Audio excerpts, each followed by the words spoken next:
January 26, 1945. 2:20 p.m. Across the frozen, desolate fields outside Holtzwihr, France, amidst the swirling smoke and the deafening chaos of battle, the unbelievable was unfolding.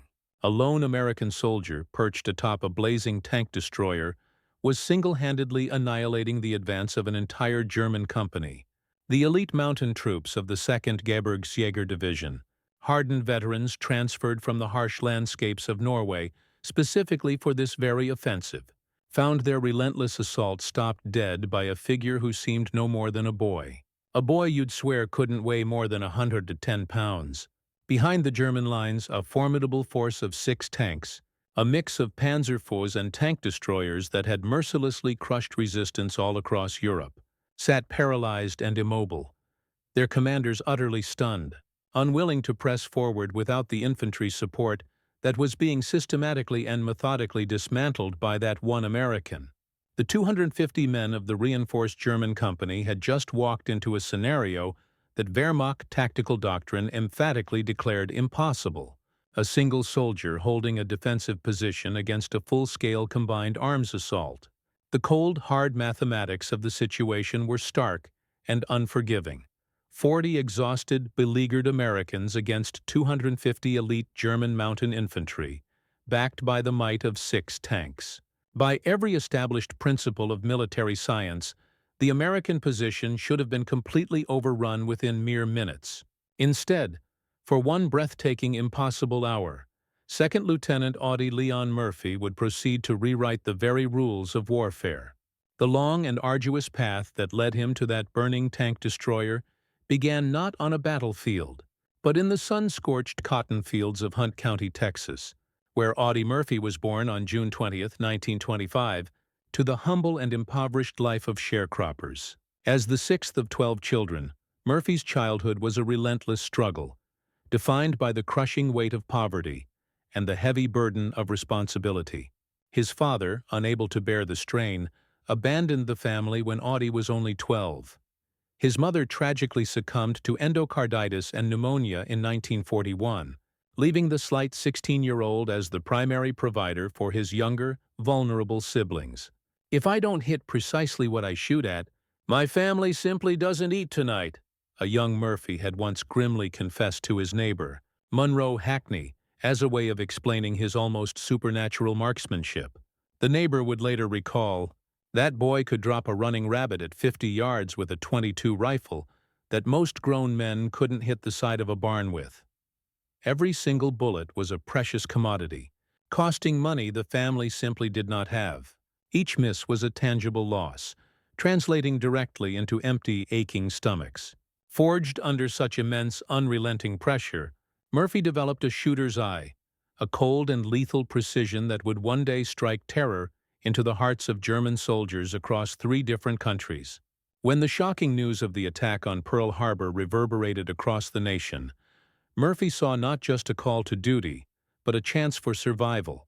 The military offered the promise of steady pay, 3 square meals a day, and most importantly, the ability to send money home to support his struggling siblings.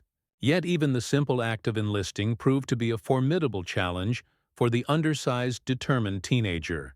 Standing at a mere 5'5" and weighing a scant 110 pounds, Murphy was summarily rejected by both the Marines and the Navy, deemed too small for service. The Army paratroopers, the elite of the ground forces, wouldn't take him either. Finally, with persistence that bordered on desperation, the regular Army infantry accepted him on June 30, 1942, but only after his sister Corinne provided a falsified affidavit, a small white lie that claimed he was 18 years of age. Private First Class David "Mouse" McClure, who endured the rigors of basic training alongside Murphy at Camp Walters, Texas, would later recall with a chuckle, "We all thought he was a mascot at first." This kid, who looked about 14 and weighed absolutely nothing. The drill sergeants rode him mercilessly, constantly calling him baby. But then he added with a note of awe in his voice, "But there was something about his eyes. When he was on the rifle range, those baby blue eyes of his went as cold as a winter morning. He never missed, not once." Murphy's profound transformation from a scrawny Texas farm boy into a lethal, battle-hardened soldier commenced during the invasion of Sicily in July 1943.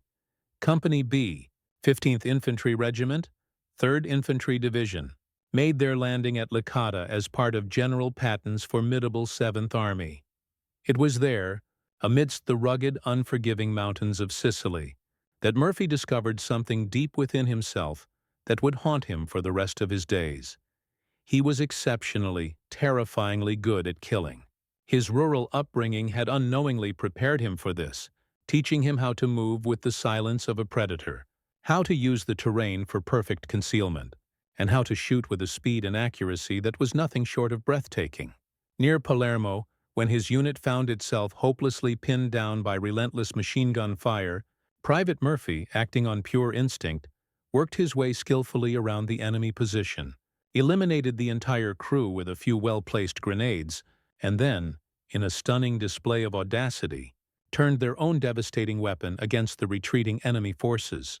An impressed Captain Paul Harris recommended him for the Bronze Star, writing in his report, "This soldier displays a natural aptitude for combat that is nothing short of extraordinary in one so young and so inexperienced." The brutal, grinding Italian campaign served to transform Murphy from a good soldier into a legendary warrior. At the harrowing Volturno River crossing in October 1943, Murphy held off a ferocious German counterattack completely single-handedly after his squad was decimated. Using a borrowed sniper rifle with deadly precision, he killed 5 German soldiers at ranges exceeding 300 yards. For this incredible act of bravery, he received the Distinguished Service Cross. Staff Sergeant William Pilson, who witnessed it, later described Murphy's unique combat methodology. "Murph didn't fight angry. That's what was so terrifying about him. He fought cold, calculated, like he was just doing arithmetic in his head. See a German, eliminate the German, move on to the next German. There was no emotion, no hesitation, just a chillingly deadly efficiency." At Anzio, that blood-soaked beachhead that Churchill himself had grimly called the Wildcat, Murphy earned his first Silver Star for destroying a German tank with a bazooka at point-blank range. By the time of the invasion of southern France in August 1944, Murphy was a seasoned veteran who had survived the horrors of Sicily, Salerno, Anzio, and Rome. He had been wounded twice, decorated multiple times, and had forged a formidable reputation among both his fellow Americans and the Germans as someone to be deeply feared. During the relentless drive through southern France, when his lieutenant was killed in a sudden ambush near Montélimar, Sergeant Murphy, without a moment's hesitation, took command of the platoon. Organizing a desperate defense with just 18 men against a German company of over 100, Murphy held a critical crossroads for 2 grueling hours, personally accounting for 15 enemy dead. His incredible leadership under fire earned him a battlefield commission to second lieutenant on October 14, 1944. By January 1945, as Company B grimly approached the Colmar Pocket, Murphy was no longer the baby-faced recruit who had first joined up back in 1942. The unrelenting crucible of combat had aged him far beyond his 19 years. He had seen most of his original companions killed or wounded. He had personally killed over 100 enemy soldiers. The Colmar Pocket represented everything horrifying and brutal about winter warfare, an 850-square-mile German bridgehead west of the Rhine. It was the last, stubborn piece of French soil that the Wehrmacht still controlled. Hitler, in a fit of rage, had ordered it held at all costs. The Germans had heavily reinforced it with their best remaining units, including the 2nd Mountain Division, troops specially trained for the brutal conditions of winter combat in Norway. For Company B, the situation was nothing short of desperate. In the 5 days of brutal fighting leading up to January 26th, they had lost 102 men wounded, and every single officer except Murphy had been either killed or evacuated. From a full-strength company of 187 men, they were now down to a mere 40 effectives. Murphy himself was fighting with a painful leg wound from shrapnel he had received just 2 days earlier, a fact he had grimly kept to himself, telling no one about it. Private Anthony Abramsky later described their dire condition. "We were finished, completely done. Most of us hadn't slept in 3 days. We'd been living on cold K rations when we could even eat at all. Half the guys had frostbite. Our machine guns were constantly freezing up. We tried all night to dig foxholes, but the ground was like solid iron. When the dawn finally came and we saw our positions strung out along the edge of the woods with those wide-open fields in front of us, we knew we were just sitting ducks." January 26, 1945, dawned gray, bitter, and cold. The temperature hovered menacingly around freezing, with a biting wind that cut right through even the heaviest of overcoats. Snow lay 3 feet deep in places, though the constant concussive artillery fire had churned much of the battlefield into a nightmarish moonscape of frozen mud and jagged ice. Company B held their precarious positions along the edge of the Rewrote woods, looking out across nearly a mile of open, unforgiving ground toward the German-held village of Holtzwihr. Murphy had positioned his depleted company as best as he possibly could. 2 M10 tank destroyers provided his only anti-tank capability. His infantry was spread dangerously thin along the woodline. He had established his command post in a shallow drainage ditch that offered some meager protection and a good view of the approaching ground. Field telephone lines, his lifeline, connected him to supporting artillery batteries, his only real hope of stopping a determined, overwhelming attack. The German assault was preceded by a terrifying artillery barrage that began precisely at 1300 hours. Tree bursts, shells designed to explode in the treetops, showered Company B's positions with a deadly rain of lethal fragments. The barrage lasted for a full 30 minutes, though to the men enduring it, it felt like an eternity of hours. At 1400 hours, the German attack finally materialized out of the gray gloom. Private First Class Donald Ekman was the first to spot them. You could see the pennants on the antennas of the German tanks, 6 of them, spread out in a perfect attack formation. And behind them, Jesus Christ, there must have been 250 infantry, all of them in white snow camouflage, moving across that field like a line of ghosts. Murphy's first, immediate action was to call for artillery support. But he knew that artillery alone wouldn't be enough to stop this attack. The Germans were too spread out, too numerous, and they were moving far too fast. At 600 yards, the M10 tank destroyers opened fire. Their first shots went wide, missing their targets. The crews were exhausted, their hands numb and clumsy from the biting cold. The return fire from the German tanks was immediate and utterly devastating. An 80mm shell struck the rear M10 squarely in the turret. The tank destroyer erupted into a ball of flames, its crew scrambling out and running for the relative safety of the woods. The forward M10, in a desperate attempt to maneuver for a better firing position, slid sideways into a drainage ditch, its tracks unable to find any purchase on the frozen, icy ground. Its crew, seeing the futility of their situation, abandoned it and retreated. At approximately 1420 hours, with both of his tank destroyers now out of action and the German infantry closing to within 200 yards, Murphy made the fateful decision that would ultimately earn him the Medal of Honor. He ordered his remaining men to fall back to prepared positions deeper in the woods, but he himself did not retreat. Instead, Murphy ran, zigzagging through the continuing artillery fire directly toward the burning M10 tank destroyer. The vehicle was fully engulfed in flames at the rear, where the 88mm shell had ignited its fuel and ammunition. Thick black smoke poured from the hull. The heat was so intense it could be felt from 30 feet away. At any given moment, the remaining ammunition could explode, turning the entire vehicle into a massive, deadly bomb. Murphy, without a second's hesitation, climbed onto the tank destroyer and manned its 50 caliber M2 Browning machine gun. From this elevated, precarious position, he had a clear, unobstructed field of fire across the approaching German formations. But he was also completely, terrifyingly exposed. A single, solitary figure silhouetted against the gray sky with no cover whatsoever, except for the billowing smoke from the burning vehicle beneath him. Private First Class Anthony Abramsky watched in disbelief from the woodline.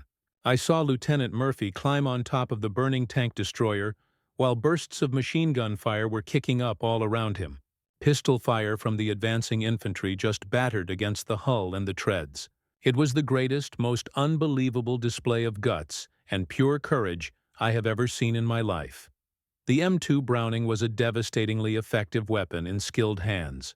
It fired 550 rounds per minute with an effective range of 2,000 meters. Its half-inch bullets could easily penetrate light armor and could tear human bodies apart with horrifying efficiency. In Murphy's steady hands, it became an instrument of precise, methodical destruction. For the next hour, Murphy operated the heavy machine gun with extraordinary, chilling effectiveness. Throughout the entire engagement, he maintained constant telephone contact with the supporting artillery, calling in fire missions that were dangerously close to his own exposed position. The deadly combination of his relentless machine gun fire and the perfectly timed artillery he directed created a virtual wall of steel that the German infantry simply could not penetrate. Sergeant Elma Brawley observed from the edge of the woods, his voice filled with awe. The German infantrymen got to within 10 yards of Lieutenant Murphy, who just killed them in their tracks, in the meadows, in the woods, wherever he saw them. The harsh environmental conditions made Murphy's incredible stand even more remarkable. The frozen ground had prevented any proper entrenchment. Visibility varied as the overcast skies would occasionally clear for brief moments. The extreme, biting cold negatively affected weapon performance and had left the soldiers struggling with debilitating frostbite after days of continuous, exhausting combat. Murphy's position on the M10 provided him with critical advantages that he exploited with brilliant instinctive cunning. The tank destroyer sat at a slight elevation overlooking the German approach route, giving him commanding fields of fire. The 50 caliber's 2,000-meter effective range meant he could engage his targets at the maximum possible distance, while the thick, choking smoke screen from the burning vehicle beneath him prevented any accurate German return fire. The German forces suddenly found themselves in an impossible, unforeseen tactical situation. Their tanks, which had expected to easily overwhelm the weakened American position, discovered that they could not advance without crucial infantry support that Murphy was systematically and relentlessly destroying. Wehrmacht doctrine emphasized the importance of combined arms operations, and without infantry to protect them from close-range assault, the tanks were forced to withdraw rather than risk being isolated and destroyed. Technical Sergeant Morris Wald, observing through his binoculars from the battalion command post, later testified, "Murphy's fire was incredibly effective. He wasn't just spraying bullets. Every single burst was aimed. He was picking off German infantry like he was at a shooting gallery. I saw him cut down an entire squad that was trying to flank our position. At approximately 1500 hours, after 40 minutes of continuous, non-stop firing, Murphy's ammunition began to run dangerously low. The barrel of the machine gun glowed a menacing red from the intense heat. The burning tank destroyer beneath him was slowly settling into the ground as its tracks and road wheels melted away. German infantry had worked their way to within 10 yards of his position. Private Charles Owen recalled, "We could hear the lieutenant's 50 starting to slow down. He was running out of ammo. Some of the Germans must have figured it out too, because they suddenly started rushing forward. Murphy just grabbed his carbine and started picking them off with that." At approximately 1510 hours, with his ammunition nearly exhausted and German infantry closing to within a mere 10 yards, Murphy made the most desperate, audacious call of the entire battle. He ordered the artillery to fire directly on his own position. The forward observer, Lieutenant Walter Weissenfenning, initially refused, knowing that it would mean certain death for Murphy. But Murphy insisted, his voice cold and firm, "I'm giving you a direct order. Fire on my position now." The first shells landed within 50 yards of the burning tank destroyer. The explosions threw frozen earth and deadly shrapnel in all directions. The German infantry caught in the open were torn apart. But Murphy, completely exposed on top of the vehicle, was also right in the impact zone. Shrapnel tore through his leg, his second wound of the day, but he continued firing the few precious rounds he had left. The devastating combination of Murphy's direct fire and the terrifyingly accurate artillery barrage finally broke the German attack. The surviving infantry, perhaps 100 men, began falling back in disarray toward Holtzwihr. The tanks, without their infantry support and facing increasingly accurate artillery fire, reversed course and withdrew. At approximately 15-20 hours, after an hour of continuous hellish combat, Murphy finally climbed down from the burning M10. His uniform was scorched from the intense heat. Blood ran down his leg from the fresh shrapnel wounds. Behind him, the tank destroyer continued to burn, finally exploding with a massive roar just 10 minutes after he had abandoned it. The battlefield before him was a scene of utter devastation. German bodies lay scattered across the snow-covered fields. Military historians estimate 50 dead, with many more wounded. The surviving Germans were in full retreat, their officers completely unable to rally them for another assault. Murphy walked calmly back to the wood line where his men waited. According to Private Abramsky, he was calm, scary calm. He asked if we had any casualties from the artillery, made sure everyone was okay. Then he just sat down and lit a cigarette like nothing at all had happened. His hands weren't even shaking. Perhaps the most striking and telling aspect of the historical documentation surrounding this incredible incident is the near-complete absence of German first-hand accounts. Despite extensive and thorough research in German military archives, the Bundesarchiv, and various veteran organizations, no specific German soldier quotes, diary entries, or after-action testimonies about Murphy's stand have ever surfaced in accessible historical records. This profound silence is particularly notable, given the sheer intensity of the engagement and the profound shock it must have caused among the attacking forces. Several key factors help to explain this documentary gap. The German units involved suffered approximately 50 casualties from Murphy's actions alone, which likely eliminated many potential witnesses. Wehrmacht division-level records from this chaotic period were often destroyed in the war's final, desperate months.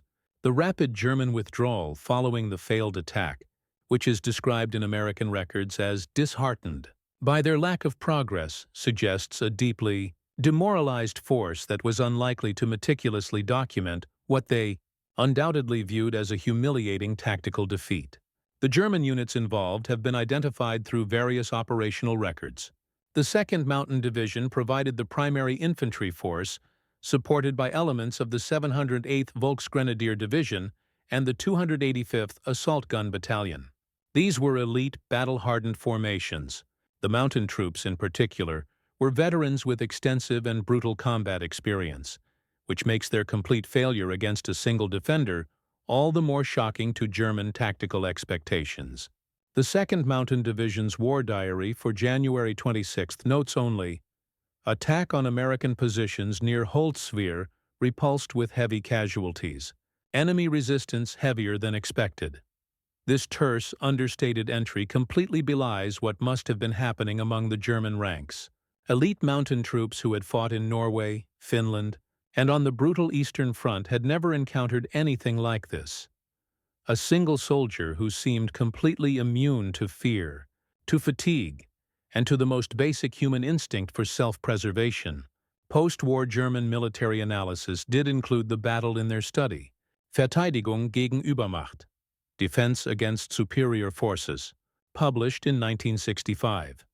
The analysis identified several factors that contributed to their stunning defeat: overconfidence based on their numerical superiority, tactical inflexibility when the initial assault was stopped, and the complete failure of combined arms when their tanks and infantry failed to coordinate effectively. The German forces never attempted another attack on Company B's position. That night, under the concealing cover of darkness, they withdrew from the sector entirely.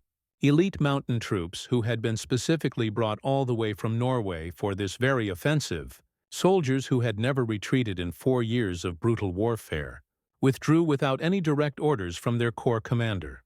The profound psychological impact of being stopped by a single American soldier was far more devastating than the physical casualties they had suffered. Murphy's incredible stand at Holtzwihr had consequences that reached far beyond the immediate tactical victory. The successful defense of the position enabled the 3rd Infantry Division to maintain its crucial hold on the critical Rewrote woods, which dominated the approaches to the village of Holtzwihr. The The German failure to break through meant that the Colmar Pocket's days were now numbered. Holtzwihr itself fell to the 30th Infantry Regiment the very next day, January 27, 1945. Within a matter of weeks, the entire German bridgehead west of the Rhine had been completely eliminated, removing 50,000 German troops from the war and freeing up Allied forces for the final, decisive assault into Germany.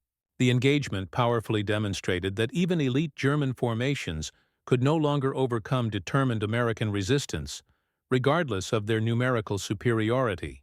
General Jean de Lattre de Tassigny, the commander of the French First Army, immediately recognized the importance of the event, stating, "The defense of the Holtzwihr approaches by the American 3rd Division, particularly the extraordinary action of Lieutenant Murphy, broke the back of the German resistance in Alsace."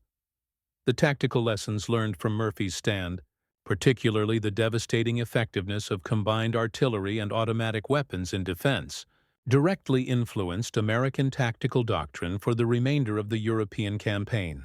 French recognition came through the 3rd Infantry Division being granted the high honor of wearing the French fourragère in 2000. A memorial was erected at the battle site, ensuring that French citizens would forever remember the young American who helped to liberate their homeland.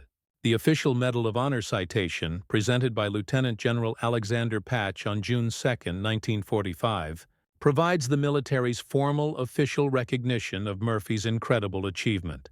The citation's language, typically understated and formal in military documents, struggles to fully capture the extraordinary nature of the action. He was alone and exposed to German fire from 3 sides, but his deadly fire killed dozens of Germans and caused their infantry attack to waver. For an hour the Germans tried every available weapon to eliminate Second Lieutenant Murphy, but he continued to hold his position. The award ceremony, held near Salzburg, Austria, brought together the surviving members of the 3rd Infantry Division to witness their comrade receive the nation's highest military honor. Brigadier General Ralph B. Lovett and Lieutenant Colonel Hallett D. Edson, who had both recommended Murphy for the medal, emphasized that Murphy's action had saved Company B from certain and complete destruction, and had enabled the division to hold critical terrain. Murphy's own reluctance to view his actions as heroic remained a consistent theme throughout his life. When asked why he had climbed onto the burning tank destroyer, his response was characteristically direct and to the point. "They were killing my friends." He would later elaborate, "It was not a heroic act. I figured if one man could do the job, why risk the lives of others?" Murphy's post-war struggle with what was then vaguely called battle fatigue, now recognized as post-traumatic stress disorder, PTSD, makes his story particularly relevant to our modern understanding of combat's profound psychological toll. He suffered from chronic insomnia, recurring nightmares, and a state of hypervigilance that led him to sleep with a loaded pistol under his pillow. Eventually, he moved to sleeping in his garage with all the lights on, unable to tolerate the darkness that reminded him so vividly of night combat. "I remember the experience as if I do a nightmare," Murphy wrote about his combat experiences. "A demon seemed to have entered my body." His willingness to speak publicly about these intense, personal struggles directly led to legislation creating the Audie L. Murphy Memorial VA Hospital in San Antonio in 1973, just 2 years after his tragic death in a plane crash at the age of 45.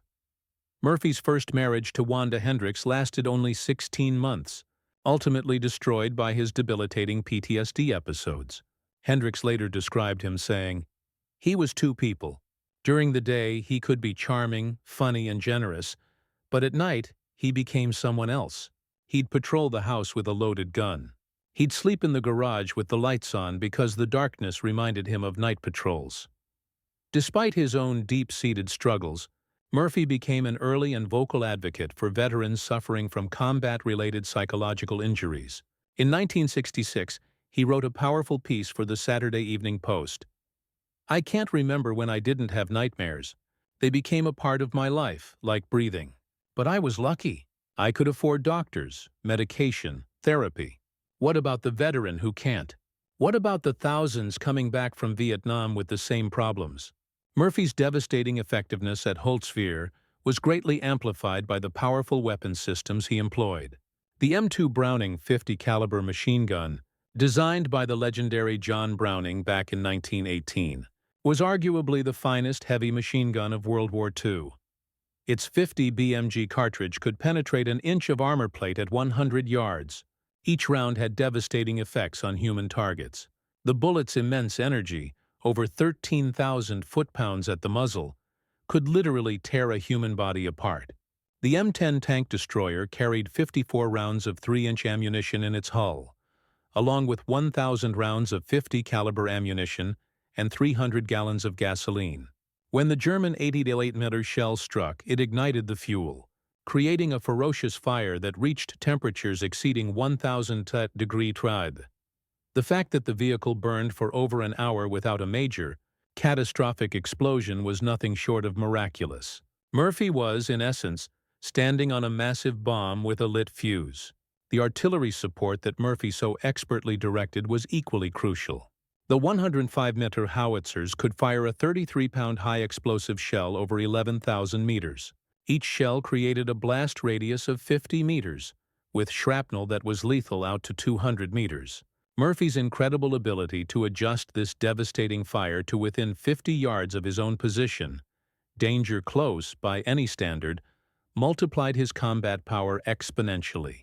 Military scientists have attempted to calculate the statistical probability of Murphy's survival at Holtzwihr.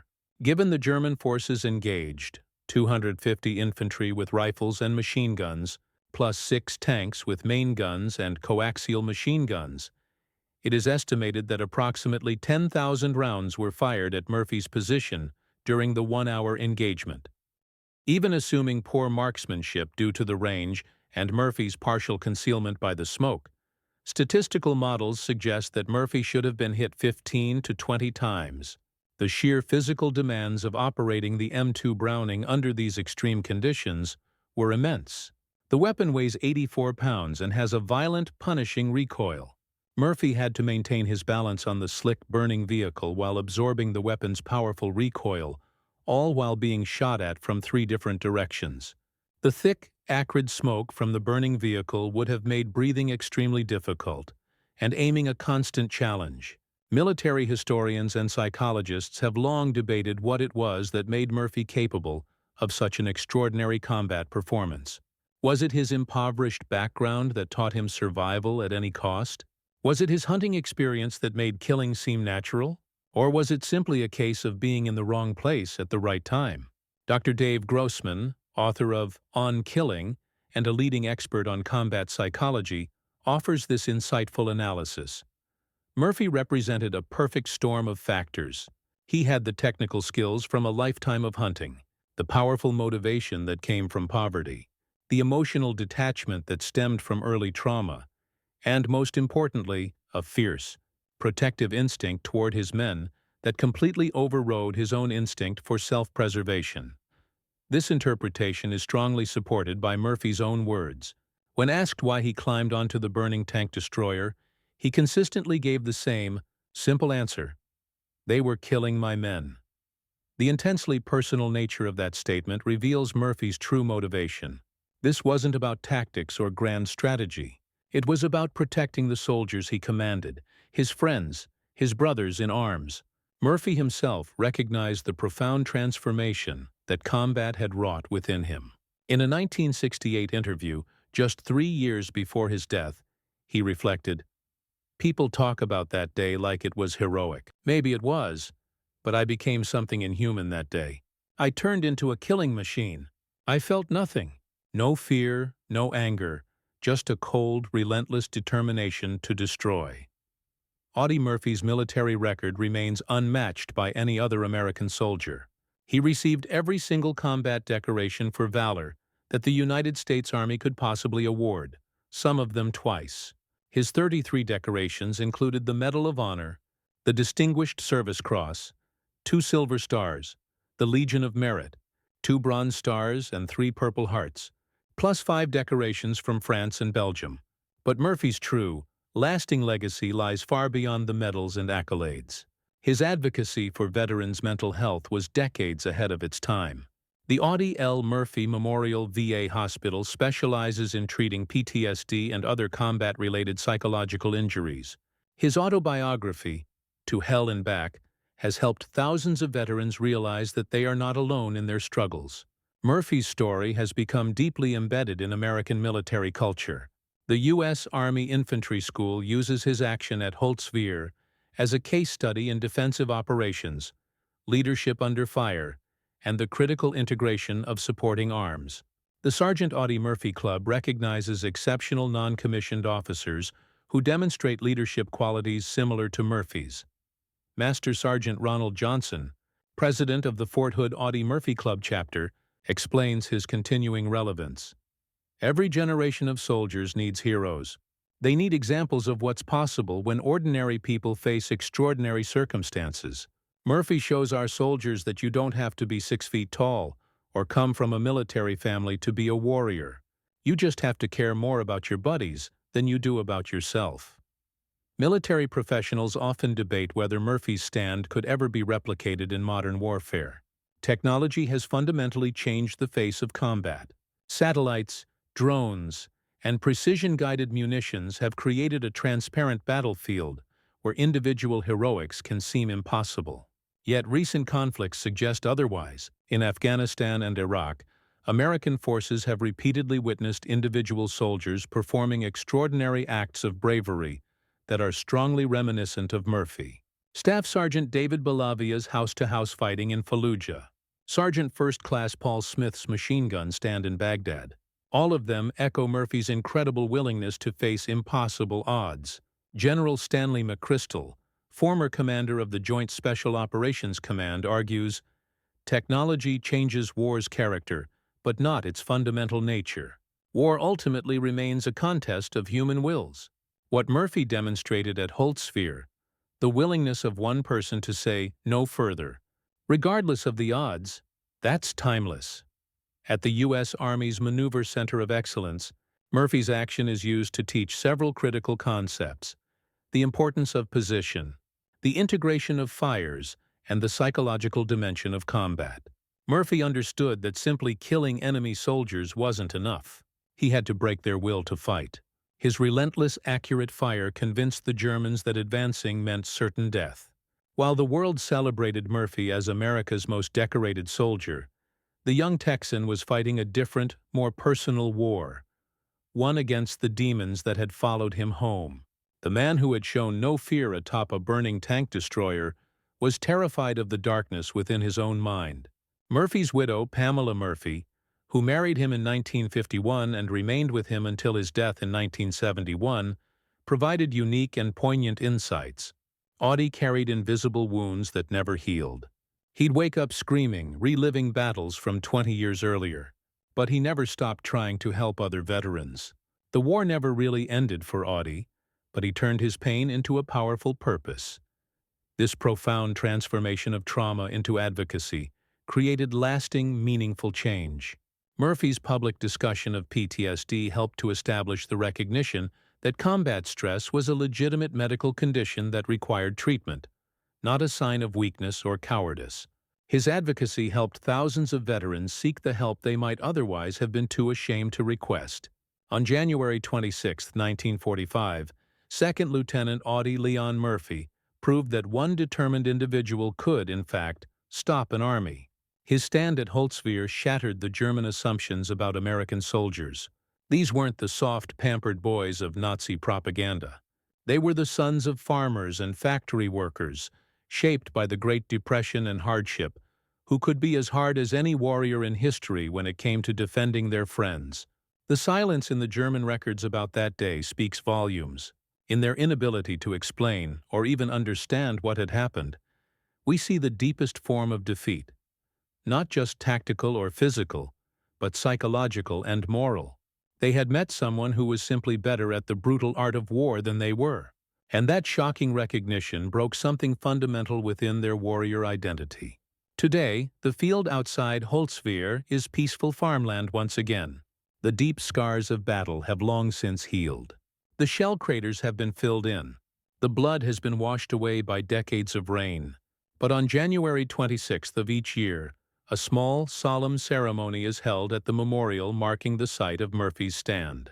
French citizens, American veterans, and occasionally elderly Germans gather to remember the day that one American soldier proved that courage truly has no limits.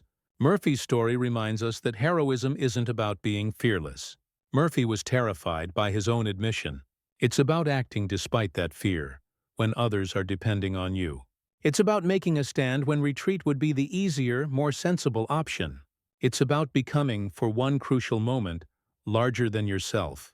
In the end, that's why the Germans were so utterly shocked when one American soldier held off 250 of their own for over an hour, completely alone.